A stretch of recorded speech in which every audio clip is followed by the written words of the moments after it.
नाज़रीन, इस वक्त जो हालिया इसराइल की जानिब से 3 रोज से शाम पर हमले किए जा रहे हैं, इसकी बुनियाद जानना बहुत ज़रूरी है। ये पहली दफ़ा नहीं है कि ये दोनों ममालिक आमने सामने हुए हैं।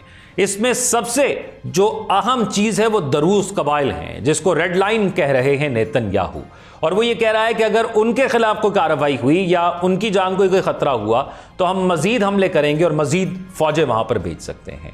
अब गोलान हाइट्स को ज़रा समझना ज़रूरी है, लेकिन पहले मैं ज़रा आपको दरूस कबाइल के हवाले से बताता हूँ।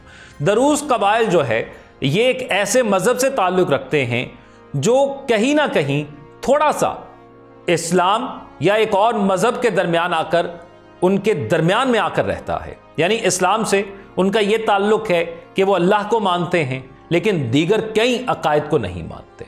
उसके साथ साथ उनके अंदर जो इबादत का रुझान है वो भी सिर्फ उनके उलमा कराम के अंदर है। यानी उस कबीले में या उस कौम के अंदर या उस मज़हब के अंदर वो तमाम लोग जो दरूस से ताल्लुक़ रखते हैं, उसके उलमा कराम जो हैं वो दीनी इल्म हासिल करते हैं, बाकी लोगों के लिए लाजमी नहीं है। इसी तरह इबादत का सिलसिला भी यही है। कुरान को वो एक इज्जत वाली किताब समझते हैं लेकिन उस पर अमल पैरा नहीं होते। इसी तरह वो किसी को अपने मज़हब की तरफ राग़िब नहीं करते, तबलीग नहीं करते, और जो एक बार उनके मज़हब से निकल जाता है वो दोबारा उनके मज़हब में शामिल नहीं हो सकता। रूह के हवाले से वो ये सोचते हैं कि एक इंसान की रूह जब उसके जिस्म से निकल जाती है तो फिर वो किसी और इंसान के जिस्म में चली जाती है। ये बताना आपको इसलिए ज़रूरी था। अब इसके बाद हम ज़रा जोग्राफियाई हैसियत समझेंगे कि जिस जोग्राफियाई हैसियत के अंदर ये मौजूद हैं, ताकि आपको समझ आ सके कि असल में ये मामला है क्या। मैं या कोई और शख्स अगर उसने गुज़िश्ता 10 सालों, 8 सालों या 5 सालों को फॉलो किया हो कि सिर्फ ये 8, 10 या 5 सालों का मामला है, तो ऐसा नहीं है, बल्कि ये 1948 से चलता हुआ मामला है। इस पर ज़रा तफसीलन आपको बताऊंगा, लेकिन ज़रा उस खित्ते को समझना पहले बहुत ज़रूरी है। आप देखेंगे कि जो शाम है उसका बॉर्डर जो है वो इसराइल के साथ लगता है, और जहां पर यह बॉर्डर लगता है वो गोलान हाइट्स हैं। अब ये जो गोलान हाइट्स हैं, इसके हवाले से इसराइल ने यहां पर एक गैर कानूनी कब्जा कर रखा है।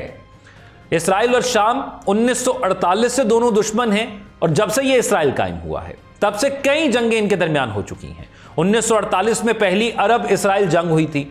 1967 में 6 रोजा यहां पर जंग हुई थी, जिसमें इसराइल ने शाम का इलाका गोलान हाइट्स अपने कब्जे में ले लिया था, और 1973 को एक और जंग इनके दरमियान हुई थी। आज तक दोनों के दरमियान बाकायदा तौर पर कोई अमन मुआहिदा नहीं हो सका है। अब क्या गोलान हाइट्स असल झगड़े की जगह है? बिल्कुल ऐसा ही है।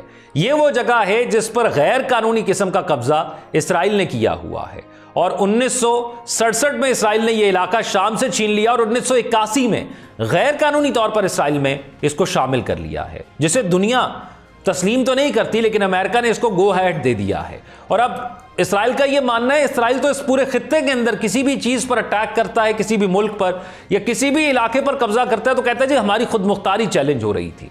अब अगर गोलान का एरिया वो शामिल करके आगे बढ़ते तो फिर कहेंगे शाम का अगला इलाका जो 100 किलोमीटर दूर दमिश्क है, उस इलाके से वो हमारी खुद मुख्तारी को चैलेंज कर रहा है। इसी तरह ईरान पर वो हमला कर देता है और कहता है कि जी हमारी खुद मुख्तारी या हमें इससे एक एक्सटेंशनल थ्रेट था कि ये शायद हमें यहां पर रहने ना दे, हम पर न्यूक्लियर अटैक कर दे, न्यूक्लियर पावर बनने की कोशिश कर रहा है, तो इसलिए हमने हमला कर दिया।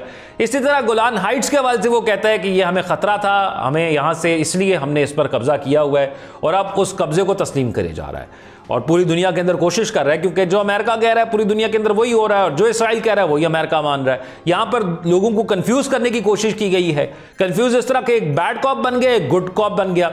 बैड कॉप इसराइल बनकर उस पूरे खित्ते के अंदर हमले करी जा रहा है, और गुड कॉप बन के अमेरिका कह देता है हम अमन चाहते हैं। लेकिन जब इसराइल कोई किसी सरहद की दरअंदाजी करता है या किसी पर अटैक करता है आलमी कवानीन के खिलाफ, तो अमेरिका कुछ बोलता नहीं है, बल्कि उसके मुतबादिल ऐसे सजेशंस देना शुरू करता है जो काबिल कबूल ही नहीं है। जैसे गजा का सजेशन आप ले लें कि वहां से हम मास को निकाल दें, गजा का कंट्रोल 3 अरब ममालिक को दे दें, इन लोगों को किसी और जगह बसा दें, तो वो चीज वो वहां पर दे रहा है जो कोई एक्सेप्ट करने को तैयार नहीं है। अब जरा गोलान हाइट को आपका समझना बहुत जरूरी था, इसलिए पहले जरा इसका थोड़ा सा इब्तदाइया दिया। अब गोलान हाइट के अंदर ही बदू कबाइल भी मौजूद हैं और दरूज कबाइल भी मौजूद हैं।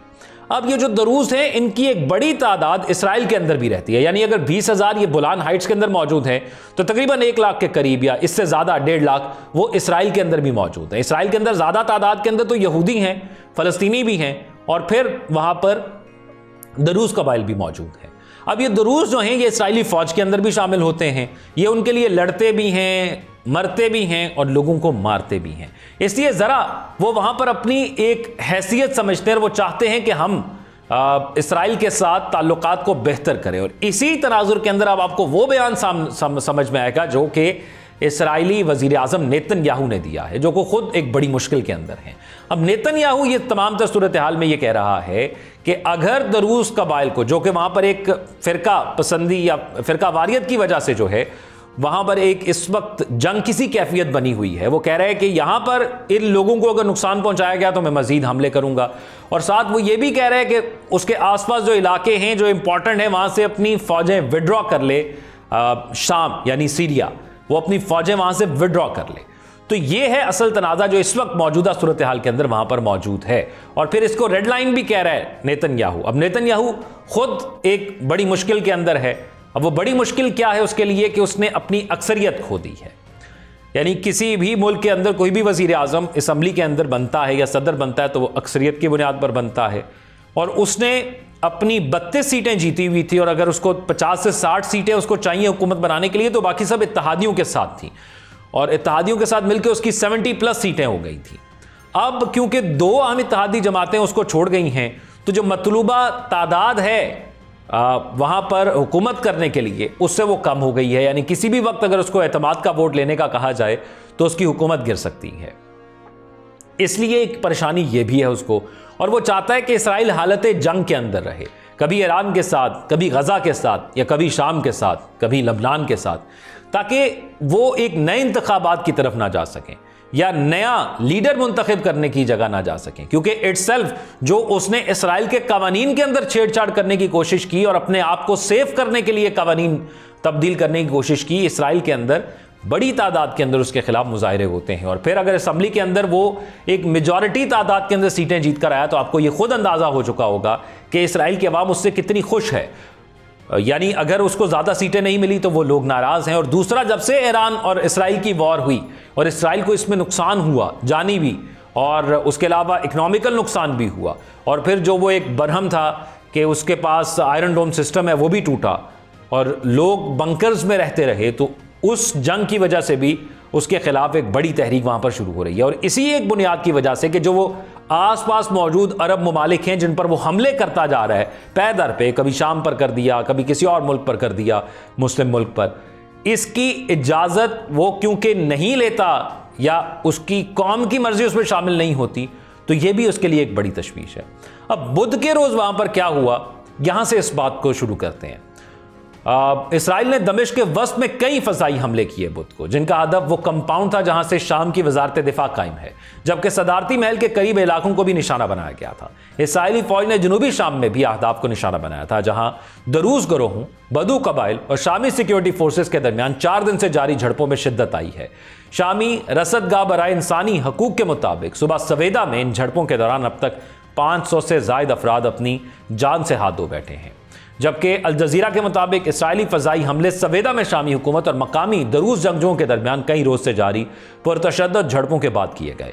झड़पों का आगाज़ दरूज जंगजुओं और मकामी बदू कबाइल के दरमियान अगवा और जवाबी हमलों से हुआ है, जब शामी हुकूमती अफवाज ने मुदाखलत करके हालात पर काबू पाने की कोशिश की तो वो खुद दरूज ग्रुपों के साथ झड़पों में उलझ गई और बाज़ इतलात के मुताबिक उन्होंने आम शहरियों को भी निशाना बनाया। दरूज फ़िरका, जो कि शाम और इसराइल दोनों में एक छोटी मगर बासर अक़लियत है, इसराइल में वफादार इत्तेहादी के तौर पर देखा जाता है और बहुत से दरूज इसराइली फ़ौज में भी खिदमात अंजाम देते हैं। मंगल को ऐलान करदा जंगबंदी बुध के रोज़ तेज़ी से ख़त्म हुई और लड़ाई दोबारा शुरू हो गई। रिपोर्ट के मुताबिक सवेदा के दरूज ग्रुपों में भी तकसीम नज़र आती है।